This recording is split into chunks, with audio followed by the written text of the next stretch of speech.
امام علی علیہ السلام فرماتے ہیں، انسان کی ذہنیت بھی عجیب ہے، بیماری کی خوف سے کھانا تو چھوڑ سکتا ہے لیکن دوزخ کی خوف سے گناہ نہیں۔ امام حضرت علی علیہ السلام فرماتے ہیں، اللہ تعالیٰ وہاں سے خوشی کا دروازہ کھولتا ہے جہاں سے آپ کو گمان بھی نہیں ہوتا۔ امام علی علیہ السلام فرماتے ہیں، سب سے بہترین اعمال وہ ہیں جن کا مقصد اللہ کی خوشنودی حاصل کرنا ہے۔ امام علی علیہ السلام فرماتے ہیں، 3 انسان 3 چیزوں سے محروم رہیں گے: غصے والا صحیح فیصلے سے، جھوٹا عزت سے، جلد باز کامیابی سے۔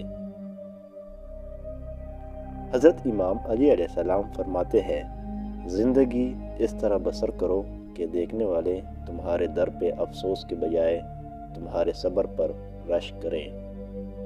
حضرت علی علیہ السلام فرماتے ہیں، جب بھی آپ بولو تو ہمیشہ سچ بولو۔